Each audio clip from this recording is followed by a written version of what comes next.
I can only see myself. Let me see. Oh, I see me and you, Oh, you but do? Okay, how do I change the view?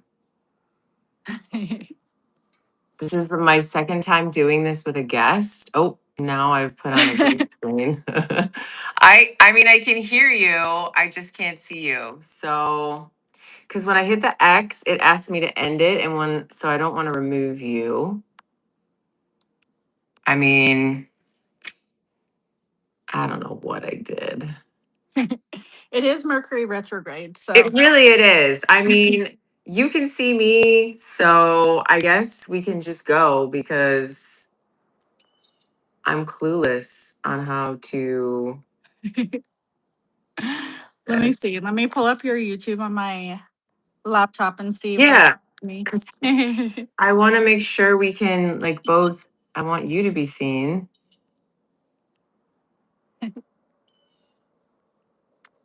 Or maybe someone can pop it in the chat. Yeah, yes. Miss Anna, if you could tell us if you can see both of us, that would be super helpful.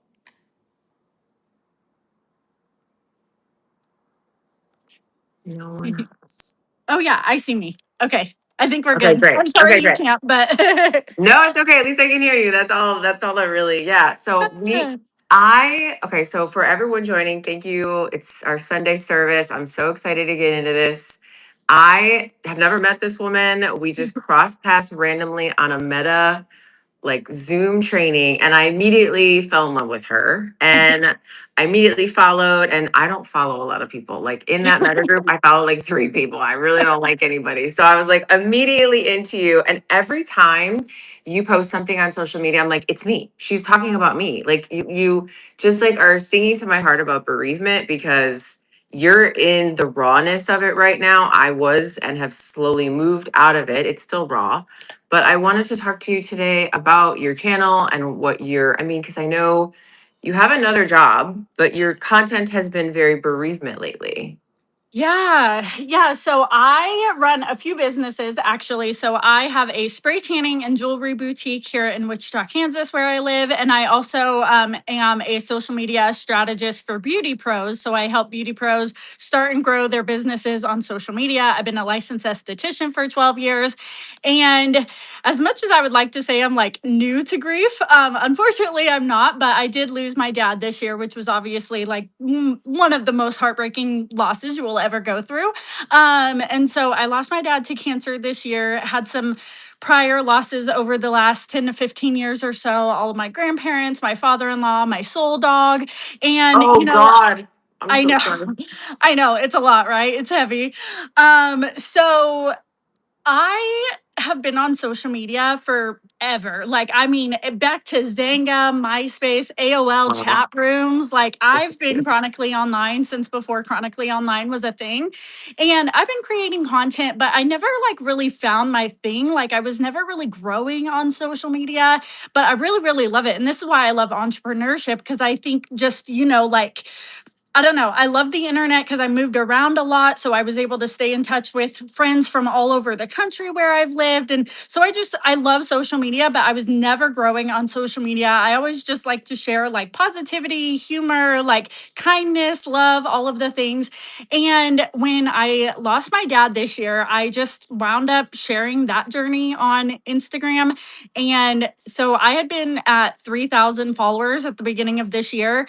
And then I started slowly sharing my dad's hospice journey. He was on hospice for a little over 3 months. So it was quite the journey of like, Wow. what is going on here? And then he passed away in April, 3 months ago today, actually, on a Sunday morning. Oh gosh.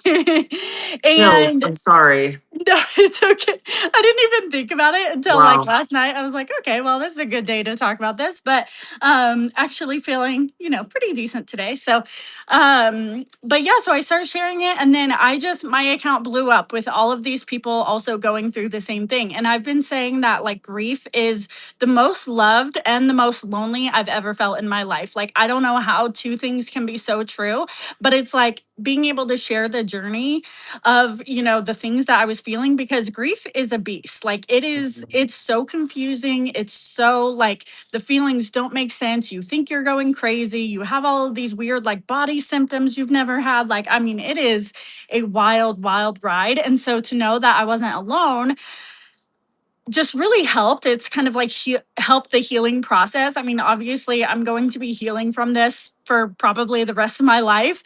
Yes.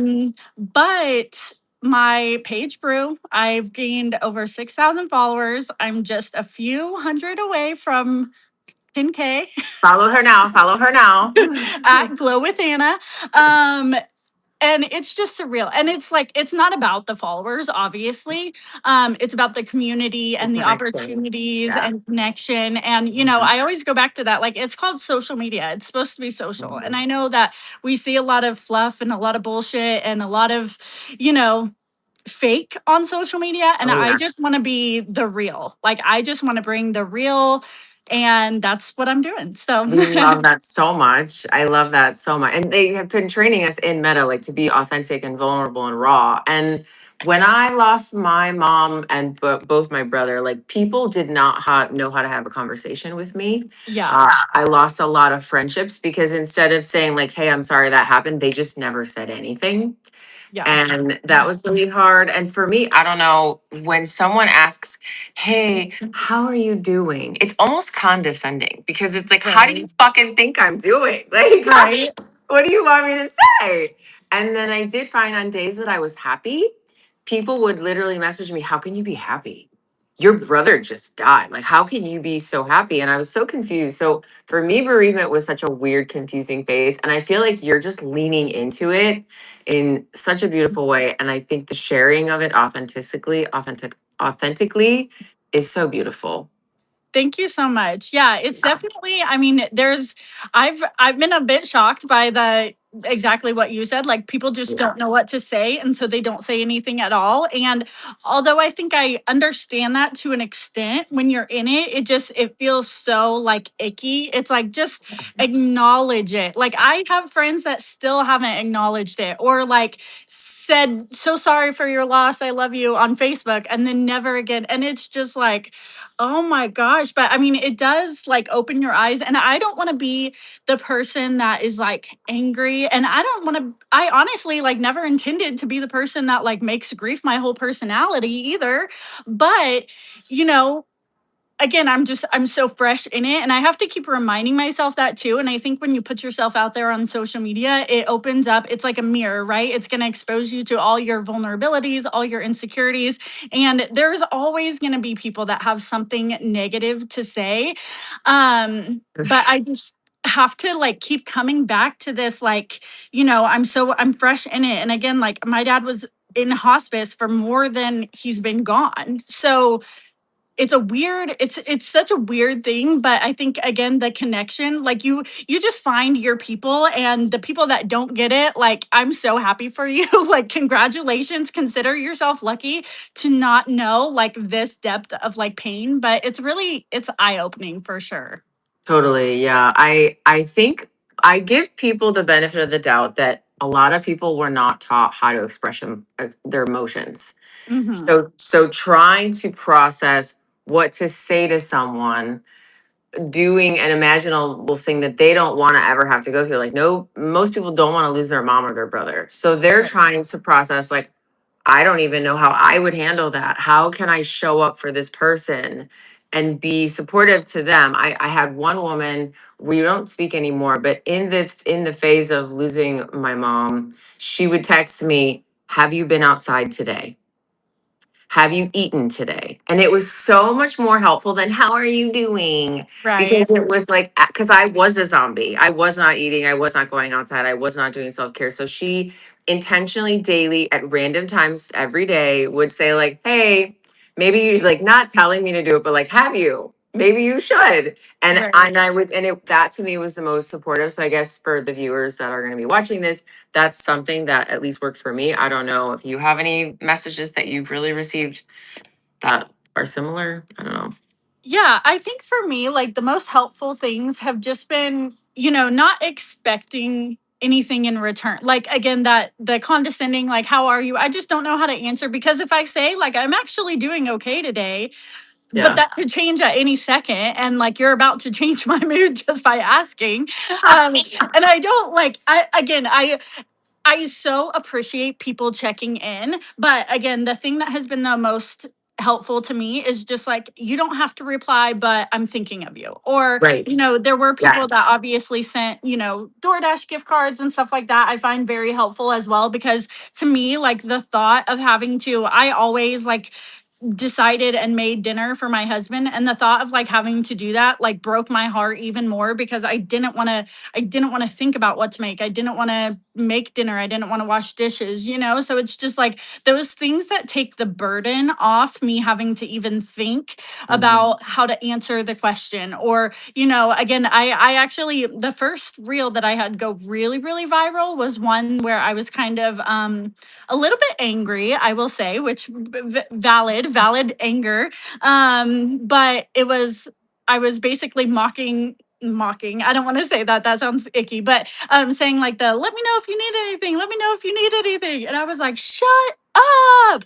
Like, you don't say that to a grieving person. Just say like, there are other ways you can say it, because when you say let me know, that puts the burden on me to reach out and say like, this is what I need. And then sometimes those people don't even, the people that said that to me, I'm like, I don't even have your cell phone number. Like, I have you on Facebook. How am I gonna, why would I let you of all people know if I need anything? And when would you really be there? What would you really do for me? It was like distant uncles and stuff. Not really any of my core friends, which is good, but it was still just kind of like a weird, like, why don't you check it? Like, why don't you check on me? Like, why don't you let me know if you have any kind of help, that anything that will help me get through this, right? Come sit with Totally. me. Or, and I think, the way you can turn it is like, even I think even I'm here if you need anything. I will check in on you to see if you need anything. I think those would be a little bit more helpful. Agreed. Just a change in the verbiage, and like just always keeping your intentions pure, which I don't think people have negative intentions. I Agreed. just think it comes off a little weird. Yeah, I think for me, so now on the other side of it, I had someone on Facebook that I've done some modeling with, but don't know very well. He lost his husband. They were like hiking, and his husband just died on the hike. And it was like 2 weeks fresh. And he posted the funeral, and I said, friend, I'm here if you want to sit in silence or if you want to yell. Like, I'm here because I understand the depths Mhm. of hell that bereavement can be, but also like I can go for a walk and not talk to you and just sit with you.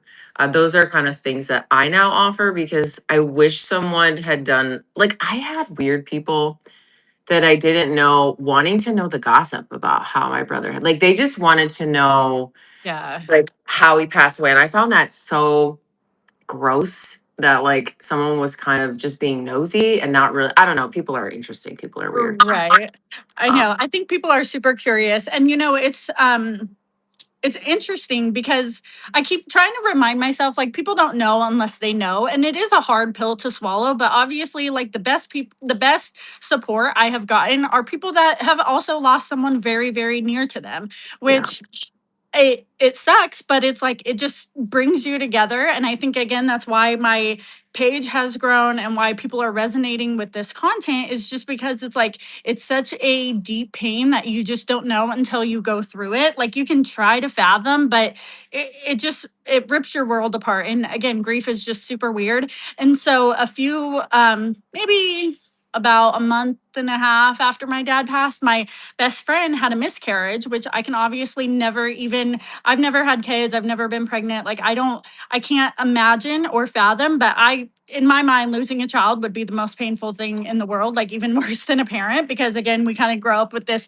anticipation that eventually our parent will die. I mean, I didn't want it to happen when I was 33, but it is what it is, to an extent. But, I don't know how to comfort her because I've never felt that pain. right, But I was able, I think I responded in a way that was so different than I would have responded 3 months prior. You exactly. just, you don't know until you know. And so again, it's like finding that balance of like getting out of your own head, like, and being like, these people are trying to help. They're, like they're trying to help, and it's not their fault that they're not being helpful because they just don't know any better. So Right. it's weird. It's weird. It's weird. It's weird.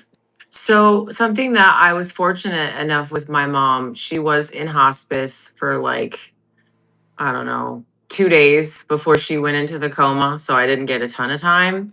I was able to close out our relationship. I was able to ask her, favorite memories with me, really super hard memories with me, and like kind of tie up loose ends. And she did admit, her responsibility and fault in some of our fights because we were estranged most of my life because of the way she had treated me. Not assuming that that's the relationship you have with your dad, but were you able to kind of have the forthright to have kind of conversations in hospice that helped you kind of maybe process things and your emotions around it a little differently than some people? Because I know some people just get a call like, he had a heart attack, he's gone. Right. Yeah, so it's kind of interesting because when we lost my father-in-law back in 2023, it was very sudden. We had dinner with him at 6 p.m. Sunday night. By 6 a.m. Monday morning, he was gone. And we kind of Wow. like witnessed that. We live right next door to my in-laws. So we got a call and we ran straight over and like we watched that EMS try to revive him, and it was torturous and it was awful. And so that was like we had no conversation, no warning. That was so heartbreaking. And I can't even, obviously I experienced it, but it's not my dad, but there was a lot else of trauma to unpack with that situation, which kind of like we didn't get to grieve at the time because he was our boss, me and my husband's boss. We lost Oh our wow. jobs overnight. We had to close the family business. We didn't have access to the bank accounts. Everything went into probate. I mean, it was traumatic AF. But at the end of the day, like my husband lost his dad, So I kind of have this perspective of like both.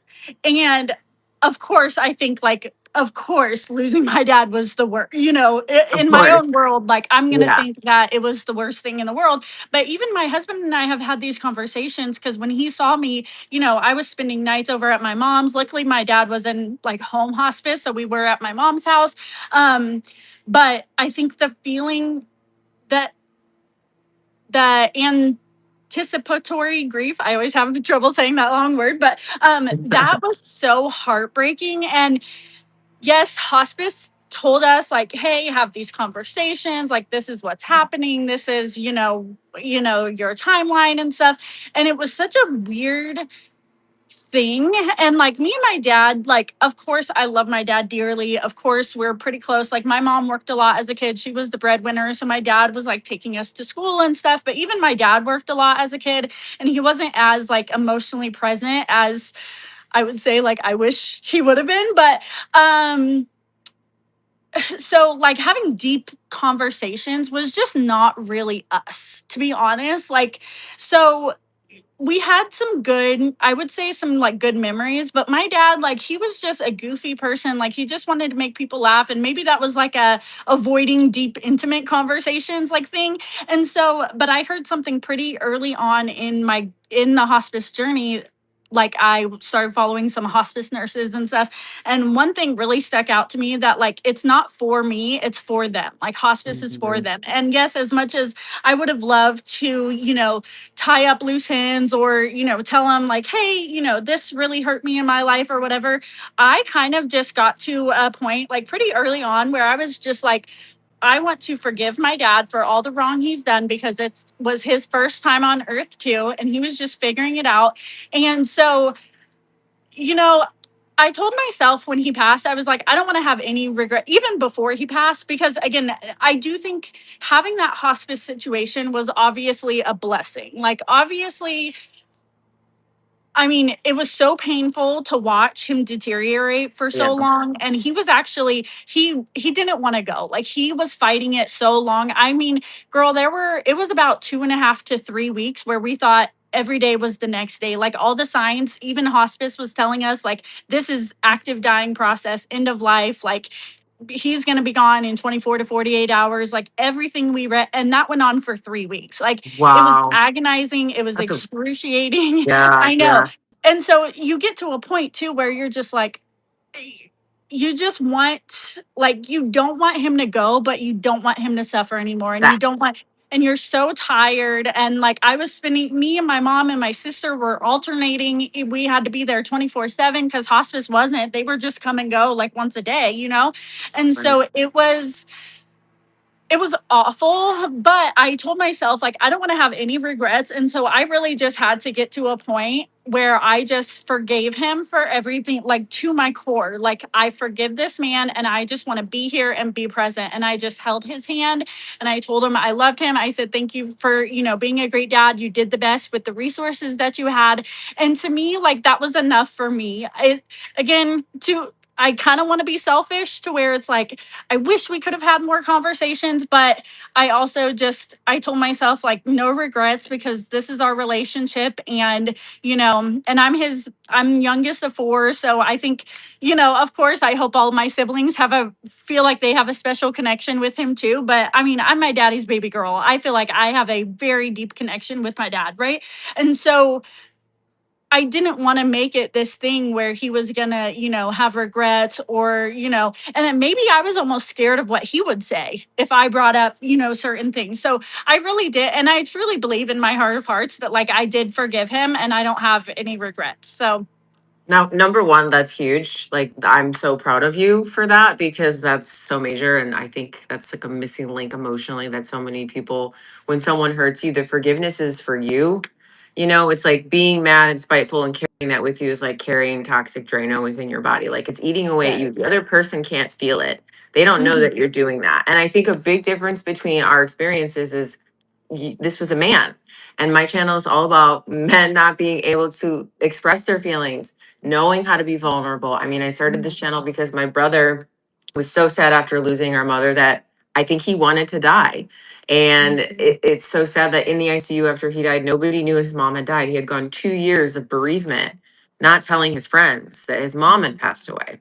And I think that that's a big difference between you losing a masculine energy because they aren't as open and vulnerable. And I do think that my mom was more open to having those conversations. And it was interesting to me to see them like become children. I don't know if you Mhm. experienced this with your dad. Like I saw the huge pillow that he sent you. He was super Mhm. fun. But I think a big aspect is like they regress. Like I remember my grandfather too, like they almost go back to being this little kid energy and you Mhm. see a different side of them. I did want to ask you though, since losing your dad, have you felt like him kind of lingering or like his energy where you can still continue conversation with him? Like, do you get any signs or anything? Yeah, for sure. Which at first, I wasn't sure because I Mhm. kind of like, I feel like with my grandparents and even maybe my father in law to an extent, but I had only known him for a few years. So it's kind of like hard to feel that like presence. But I felt like I kind of almost like made things up like, oh, this reminds me of my grandma. But with my dad, there's no denying, there's nothing you can convince me that he is not with me because of the overwhelming feelings. So, for example, like the day after my dad died, which I've lived at my house for like 6 years now, around, and we have this beautiful backyard with all these trees. I'll show for the people that can see it. I'm out here right now, anyways. So we have all these trees, and the morning after my dad died, and like I've always known we've had birds, but I never looked at the birds, right? And the morning after he passed away, this robin came and sat on the fence right next, right where I was looking, and he just hung out and just like Wow. stared at me, and we just like made eye contact, and I know like sometimes the bird thing can be weird for people that don't know, but when you know, you know. And I don't think my dad has been reincarnated as a bird. I think his presence is just, you just know, like there's not a certain bird, but for me, it is robins, right? And so I had never noticed the robins before, and now I notice them everywhere, and they'll come and they'll be chirping, or they'll come hang out and they'll just sit and stare. And so I'll like, and sometimes I'll have out loud conversations. A lot of times it's in my head. And I remember one day I was just like bawling my eyes out here. And I was just like, Dad, I just need to see you and feel you. And I heard the birds in the tree, but I was looking and looking and looking and I couldn't find it. And eventually I saw it and I got it on video, and I have like now I have just a camera roll full of videos of like robins. And it's like, and every single time, like the first thing that comes in my mind is just, hi, dad. Like, and Yep. I'll say it. I'll just say, hi, dad. And I feel that presence. And I will say it was more early on. And actually, before he passed away, I said, like, you can still be with us. You can still come visit us. And I was like, maybe as a bird. And I don't know why I said that. Cause again, I had never had the bird thing before. I knew that people talked about like cardinals and stuff like that. But apparently, robins are another one too. There's this quote that says, like, when robins appear, your loved ones are near. And Mhm. I had never heard of that until I saw the robin. And now it's just, I can't unsee it and I can't unfeel it. And there are little things too. Like sometimes I'll be working out at the gym and either a robin or like a white butterfly or something will pass. And it's just, I'm not even looking for it. And I'm not trying to like be weird. It feels weird for sure. But the first thing that pops in my head is, hi, dad. And I feel like he's just like coming and saying hi. And, Yep. just that It's a I do knowing. feel him with me. Yeah. You can't explain it. There's no like book that like will sit you down and be like, okay, this is what it means because it's different for everybody. But during hospice, I asked my mom, how are you going to visit me? And she said, I know you love butterflies, so I'm going to come as a butterfly and I like hummingbirds. And so when I will randomly see a butterfly swoop past me, I'll just be like, hi, mommy. It's just a knowing. Like it's an energy thing that you can just feel it, just like you can sense mean energy when you're walking down the street and you know to cross the street. It's the reverse. You just feel Right. that loving connection. And yes, I'm guessing your dad is not a robin, actual bird. Right. Um, but he's choosing in that moment to send you energy via that vessel, Yeah. right? To have that connection. Because, like, with my brother, I would sense him sitting on the couch with me and being like, I would hear it's hard to explain. Like, I would hear him talking, but nobody was actually speaking, but it wasn't my thoughts and it was in his tone of voice. But he would be like, let's watch this movie, Lise. And he would want to watch movies that we used to watch when we were little kids together. So I just want to encourage everyone when you do lose a loved one to not like push those things away and embrace the kooky weird. Cause I know it's woo woo spiritual and like people make fun of it and like you're hearing voices. No, this is real, I swear. And they just don't want us to realize that it's real because you will always have connection to he's your spirit guide now. Yeah. Like, your It's your quite dad's amazing. he's on the other side like doing things for you. And I know it's like still a raw bereavement, but like you can start asking him for things. He's on literally on the other side as like your dad to help give you and provide for you. And I just believe that they leave the spirit plane as their vessel, but their spirit literally lives within you now. Like they left part of their soul to be in part of you. Yeah, I agree. It's super unreal, surreal. And I think, a lot of, especially since sharing my journey on social media, I've seen a lot of like back and forth. Like some people say when they lost their loved one, they just totally like lost all of their faith. And I can totally empathize with that. But for me, like there's just I can't help it. Like there's no way I can't feel my dad's presence and know that and what I saw him experience in hospice, like to me, there's no other explanation that there's something else out there. I know that like I saw him reach for my grandpa. Like it was insane. And so the things I've seen, the things I felt, I can't explain it. I don't know obviously the exact what else is out there, but I know it is, and I know he's with me. And I know for a fact that if there's one thing my dad will do, it is watch out for his baby girl, period. I love that. Have your siblings expressed like feeling or seeing, or have you maybe not spoken to them about this? We have not really talked about it. They follow me on social media. But they don't post really on social media. So I really do hope and pray that they feel the same things I do. Um, I have no idea. So No, it's fine. It's fine. Yeah, I haven't talked to my other brother about it either. So I yeah. don't. Yeah, it's not a conversation really. I know you don't have like a ton of time, but is there anything else that you wanted to like talk about or share or I don't know. Yeah, no, I would just say, if you're watching this, thanks for all that. I'm kind of trying to read the comments. Someone said, what is more painful, gone suddenly or time to say bye bye? And I think neither, like me and my husband have had this conversation. It's like we can't figure out which one's worse. And I think at the end of the day, like it's worse when it's your parent, period. And like I wouldn't wish a sudden death on anyone because again, that comes with its own hardships. Same with the hospice and the anticipatory grief. Like it's just so darn hard either way. I do think, when I was in the hospice, again, we were exhausted. We were praying for, like, we were just watching him wither away, praying for God to end his suffering, but also, kind of in the same breath, selfishly, you were just like, I wish we didn't have to be right here, right now. I wish we didn't have to go. And so I just, you can't compare. I think this is the lesson is like don't compare grief ever. Like don't Yeah. say at least they're in a better place, at least they're not suffering, at least like that's the thing that I'm like, but there's no at least, and you never know someone, and grief is such a unique experience. Like no one has their that relationship with that person. No one else on earth has that, right? And Mhm. whether it was a good relationship or a bad relationship, like you said with your mom, like you were estranged for a while, and like that doesn't lessen the pain. Sometimes it probably deepens it. You just can't It did. fathom Hmm. how people are experiencing their grief, the relationship that they had, the feelings that they have. So I think, at the end of the day, just grace and empathy and kindness and patience, because we're all just going through our own things. And grief is such a universal experience. And whether people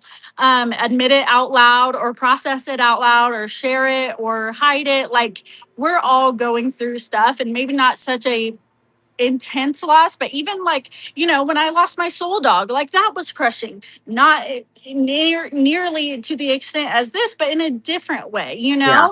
and honestly, I would say like when I lost my soul dog, like I maybe almost cried more at the time Hmm. because it was just different. But I think with my Hmm. dad, I got to a point where I was like numb. Like I had no more tears to cry. And that felt icky. Like I was like, oh, I feel like I should be crying, but I'm just like, I was so numb to everything. And so, you just can't judge how people are processing because you just can't fathom that connection and what they're going through. So again, just be kind, love on your people. I think that's my big message. And follow me on Instagram at Glow with Yes. Igna. Yes, yes, yes, definitely, definitely follow you. Yeah, I think for me, just one final note about the hospice. She was in a coma, and I was like, can we like give her something to make this go faster? And they were so insulted that I was thinking that. And I was like, this is my mother. She would be so embarrassed that she's Yeah, laying here and someone's wiping her brow while she's bald from chemo, grunting in a coma. She'd be so embarrassed to be in yeah, this seat. Like, I would like to speed this up. And I was very bold in asking that, and they were so mad. But she, ironically, so she went into hospice, and she was in the coma in hospice for a week. But she waited until her father's birthday.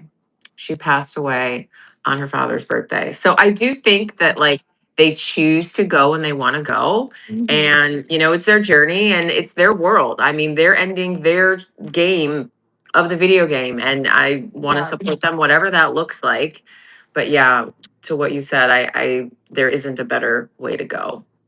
Yeah, And I agree. I think, with my dad, again, he said he didn't want to go. I really believe that, but he held on for so, so long. And then my mom is there's actually a comment down below. It says, hey, ladies, can I get a shout out for Jesus, please? So this will make you laugh, but, um, not make you laugh, like make you smile, like in a good way. But my dad passed away on Divine Mercy Sunday, which my mom is very religious. The Divine Mercy was like, that's my mom's thing.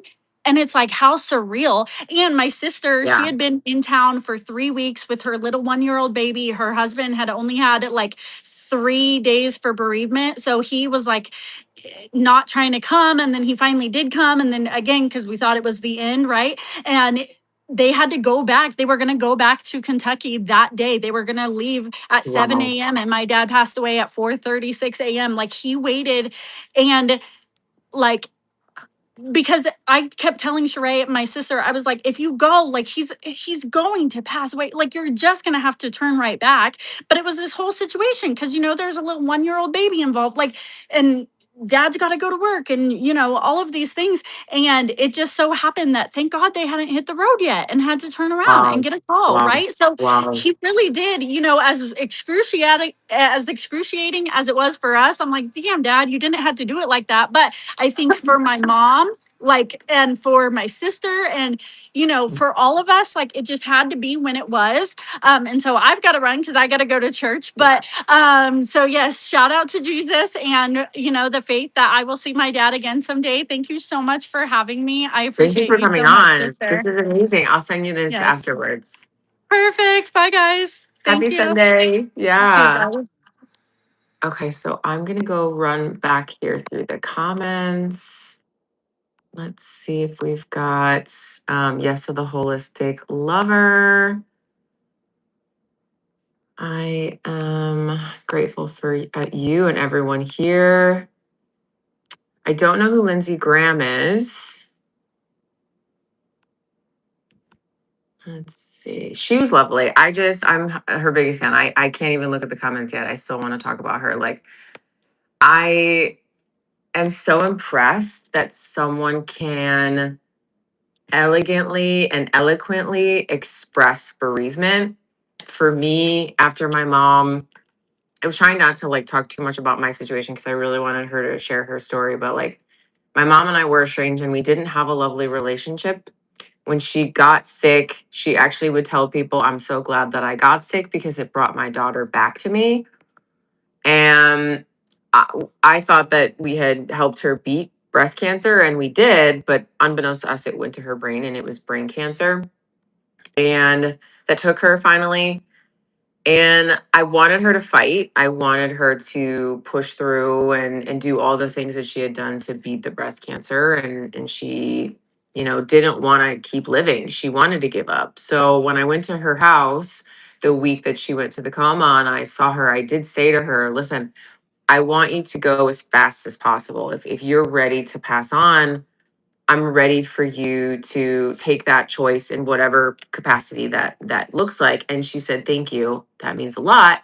And every day she was 50%, she was 50% worse. She was like, every day it was just, you could drastically see her very rapidly deteriorating, which to kind of volleyball off of the person that asked, if it's better suddenly or delayed. Like, I think delayed for so long, like she had multiple months, is hard because it's an emotional roller coaster every single day. But it is up to the person to leave and when they choose to take that final moment and that breath.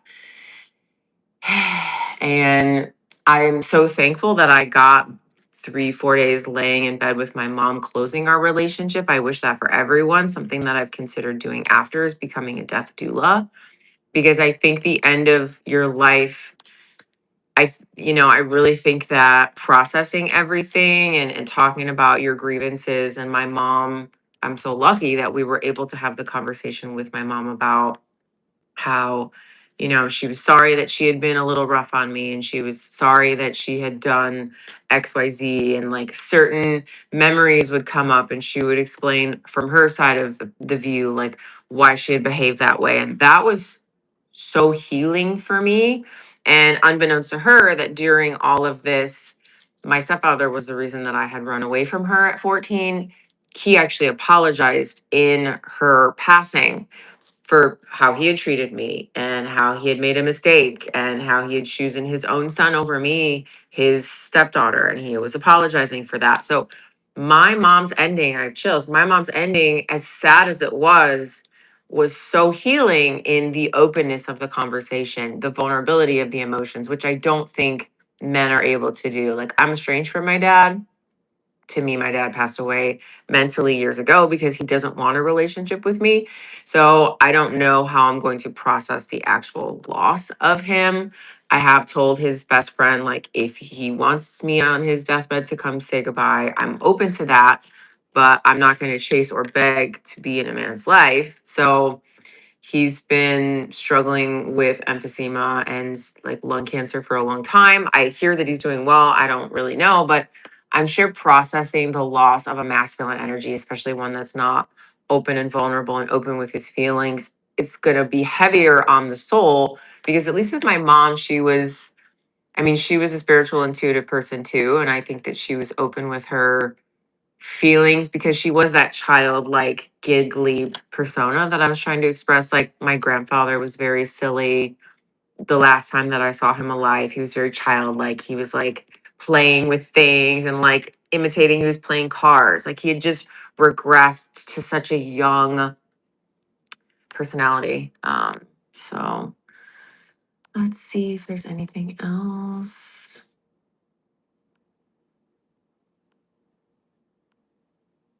Talk is the best medicine.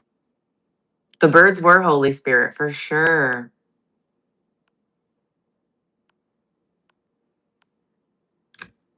I am not a hospice nurse. No, but I've actually, what I was going to volleyball onto that is I have thought about becoming a death doula. And because I am intuitive, because I am a certified hypnotherapist and I know how to speak to people in their brain and help them process things, I think it would be really helpful for someone to have the conversations before they're passing. I mean, trust, I've never passed away, so I can't vouch for this, but I've studied near death experiences. I've studied people that have come back, and it's very similar in the storyline plot of they go to a certain place and they reflect on their life. And there's someone there that kind of, talks to them about their experiences and what they regret and what they did. And I personally believe that hell is on earth. I don't think that there's like a hell that you go to. I think we're living on it. I think that heaven is also on earth, but we tend to live in the negative and draw hell into our mental space. I think hell is like a mental state.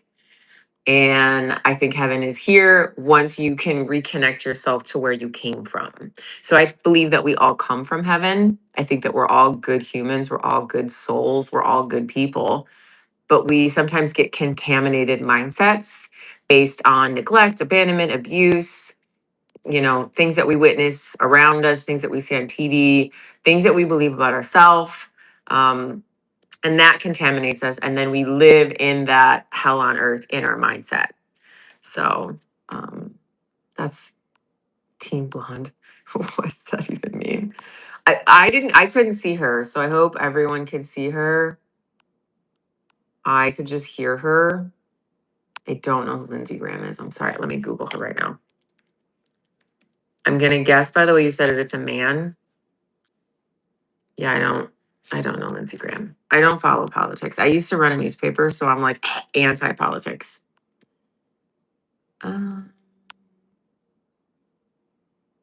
Okay, so Christine, I'm an ER trauma nurse. I've seen many wait to pass until a family member arrives. Yeah, see? They know. They know. I have chills. Exactly. Yoda, thank you.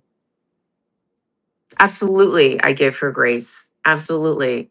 And that's, chills. That's why I find it so beautiful that you have a little time with that loved one before they go. Like I know that there could be a moment like my brother. Like, I had that situation. I didn't know my brother was going to drown that day, So like, but I also spiritually experienced my brother after he passed away. Like, for me, when my brother was in the water and I saw the water go in his mouth, and within seconds he just like rolled back. And at that moment that his head rolled back, I saw this like air, like gas. I can't explain it right now. It was like iridescent, but there was like a like a smoky like substance that came out of him. Like, it just rose out of him. And I actually texted my therapist, my brother just died. And she goes, "You don't know that." I said, "No, I do. I saw his soul leave his body." And then she was like, "No, you don't know that. They could revive him. They can get him back." And I sent her a picture of his like body, unconscious, purple. and people like trying to revive him. And I'm like, no, he's not coming back. And I just had a knowing. And but in the same breath, I'm hoping he's coming back. I'm like, the human in me is like, oh my God, please, I want him to come back. This is the worst day. This is the day our mom passed. This is the worst moment for him to be passing away. Like, he can't pass this day. This can't be happening. This can't be real life. And everyone else on the boat is like, they won't look at me, they won't acknowledge me, like they're just like they're in trauma, they're in shock. So I'm not judging, but I had like no support. So I'm like spiraling out. I'm like, one minute I'm panicked, the next I'm like, oh, this is what this is, he's gone. So I was like volleyballing, roller coastering, and then even seeing him in the hospital, like initially they, probably weren't going to revive him and put him on machines because, he'd been unconscious so long. They put me in a storage closet, literally with like boxes, because they didn't know where to put me because I was in trauma and they weren't ready to put him in a room for me to see him, but they didn't obviously want me in the waiting room. I was like freaking out. So they put me in this literal storage closet. Northwestern, do better. You need an area for people like me. Do better. A storage closet. I will never forget the storage closet. Like not a window, like nothing. And they came in and they said, because your body, his body is so healthy and he's so fit and he's so young, we're gonna try. And I just remember being like, please, thank you. Like to just give time for me to process the trauma, for his dad to come say goodbye, for our brother to come make peace. Like there were so many people that wouldn't have been able to say their final words. I felt like, and I wanted him to be there for them to do it. I mean, in my mind, he's gone. He's just the vessel now. There's no soul in there. You can feel the difference. I don't know if anybody here has lost a sibling or a parent or someone very close to them. You can feel the difference between someone's soul being in a body and not. And so where was I going with this? So yeah, I'm sitting in the ICU room with him, hoping that he's coming back, praying that he's coming back, but ultimately spiritually knowing. And then I'm starting to hear him. I'm starting to like have conversations with him. And I know people are like, you're hearing voices. That's so weird. Well, they just tell us that's weird because you can connect to your spirit family, your spirit guides any day, anytime. You just call on them. Like there's literally people in heaven doing good work for you. They want to help you. Okay. So start asking for it. Start asking them. Be greedy. Say what you want. Tell them what you want. I mean, work towards things too. Don't just say I want $1 million and then sit on the couch and eat Cheetos. But you can ask them for things like they give you signs on purpose to let you know that emotionally, spiritually, they are there for you, that they haven't fully left. And I just remember hearing him, and then his friends came in, and I had let his stepdad kind of make all the choices, and I had asked like, do you want to allow his friends in the room? I personally would not have allowed his friends in the room, because what happened was is they became like almost like, hey, let's hang out and shoot the shit. And I'm like, this is a very serious moment, and not like, I know that that was their way of grieving because again, it was boys, but I just didn't feel like that's what should have happened. But again, it's not up to me. I'm not his parent.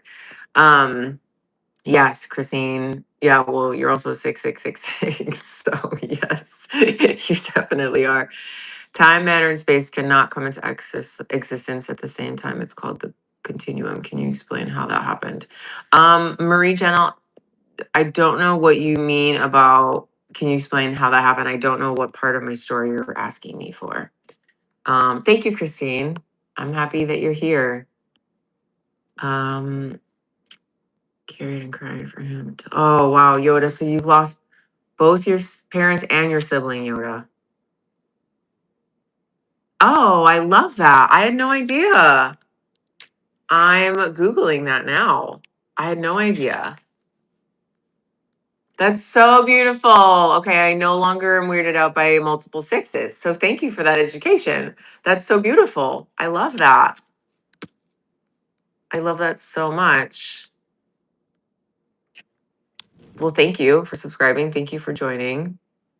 Oh, that's okay, Marie. I would love to elaborate. I just don't know what you were hoping for me to elaborate on. I'm happy to share. I talk openly about the passing of both of these people in my life and how I connect to the other side. And, there's been many a times where I'm around someone and I just feel source energy want me to tell someone something. And, I'll be in an elevator with someone that I don't know, that I've never seen. And I'll be looking down at the ground and I will feel their body pulsating, pulsating. There's like an energy coming off of them. And I can't explain it. I just know what they need to hear in that moment. And I just like look at them and I just like say a sentence and I make it like a joke, like I'm just like a polite stranger. And I can feel them like kind of loosen, soften, relax. And I've had many a times where we get out of the elevator, we spend a few minutes talking, and they're like, "Can I please hug you? Can I please hug you?" Like, I needed this so much in this moment. I can't explain what that is. I don't know what the word for that is. I don't know why I am the way that I am, but I am tired of feeling weird about it. I'm tired of being ashamed that I have this capability. I, with coaching, can see into people's childhoods, memories that they've blacked out or avoided, and I can call it to the front and ask them questions about it while in hypnosis and help them process it so they can move through it, so they can release it, so they can eliminate that limiting belief.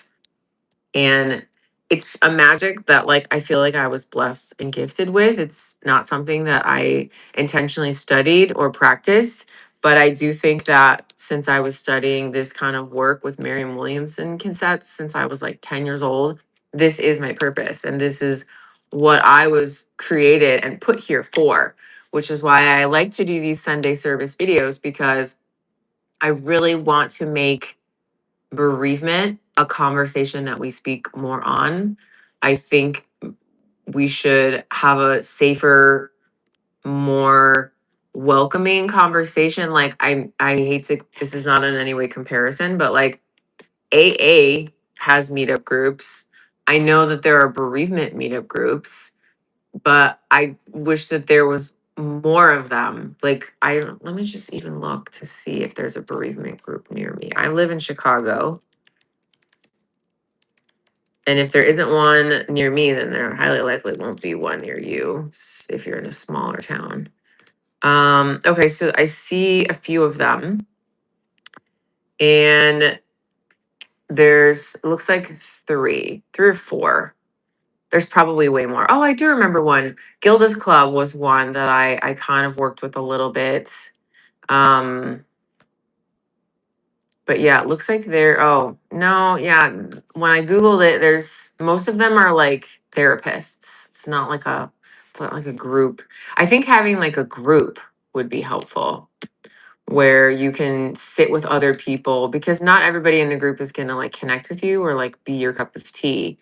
So to just find like one person, I don't know. There was a time where people would just like, oh, this person lost their so and so, you should talk to them.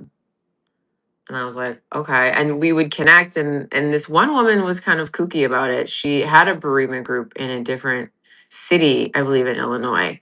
And we did a Zoom and she had no interest in me coming to like speak on bereavement. She just wanted people that were in bereavement. And I was like, well, I'm willing to come speak for free and like talk to people about like spirits and energies and like connecting to the other side religiously. I don't think that she wanted to have that sort of aspect to the group, which was quite confusing to me because like I mean, I understand that like you don't want the war of religions, you don't want people fighting, over like which Christ or what you don't want that fighting. I get that. But I do think regardless of what your religion that there's a spiritual aspect to it. There's a religious aspect to it. And I think believing in the concept that you can connect to this person even after they've passed is such a healing and therapeutic, powerful energy shift from your body. Because I think a lot of people struggle with bereavement because they think that the person is gone forever. I'm here to tell you the person is not gone forever. The person's literally living inside of you in your soul. And I don't have proof or receipts, right? Because I'm like, whatever. But as someone that has lost people, like I lost my mom in July, I lost my spirit dog in September, back to back, both of brain cancer. And I've been telling the vet for 6 months that my dog was sick. Something was wrong with my dog. And the vet kept telling me nothing, nothing, nothing.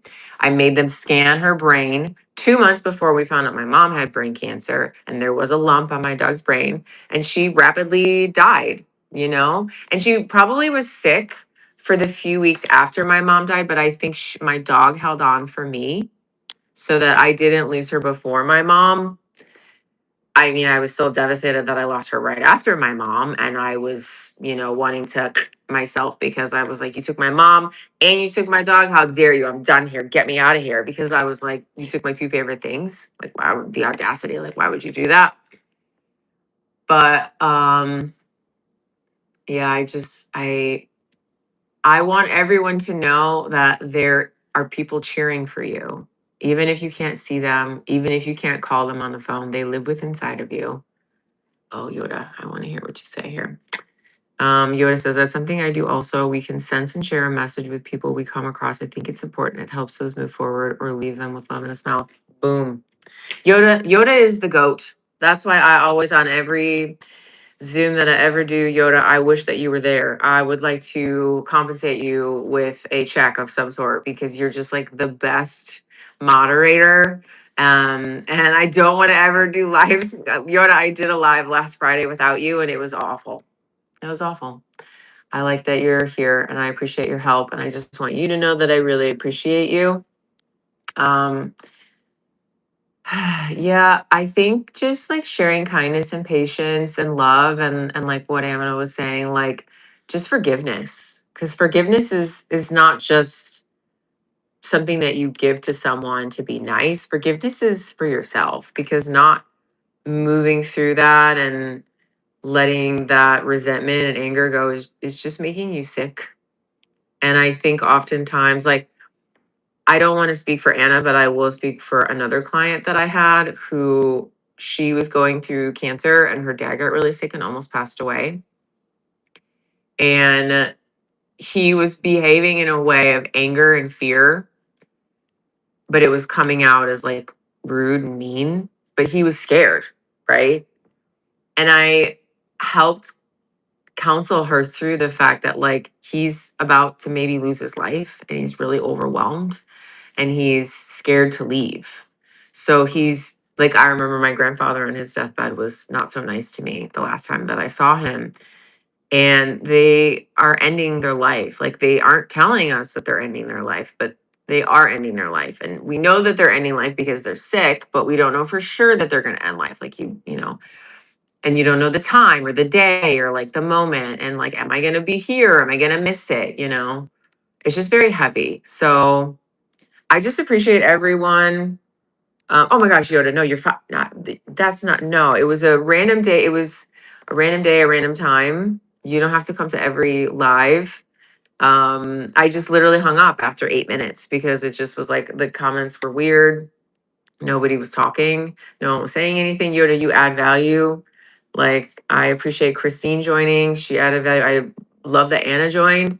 Again, I had never met her. I feel like a deep connection to her and I see myself in her in a sense. And I don't know for sure the timing, but it did sound like she lost her father-in-law and then a few weeks later she lost her father, if I'm understanding that because or she said something about how someone had lost someone and they were still in bereavement. And so then when her dad died, it was like a lot. That's what I kind of picked up on, but I'm not quite sure. But I appreciate everyone that joined for the Sunday service. And I'm so thankful to my co-host, Anna. And I'm so glad. And I hope all of you follow her. And she's just a light and we need more of her. And I would love for her to write a book. I mean, I wanted to tell her that and I wanted to say that, but she's still month 3, I think she mentioned. So it's still very fresh and it takes some time for you to regroup yourself and I think after we lose a sibling, we have to relearn ourselves, because I know from experience that bereavement is rough. So yeah, I know her father-in-law. You're saying her father-in-law? I don't know what you're saying, Yona. I'm sorry. Her father-in-law has been gone through 3 months, and her dad's been gone 6 months. I don't remember.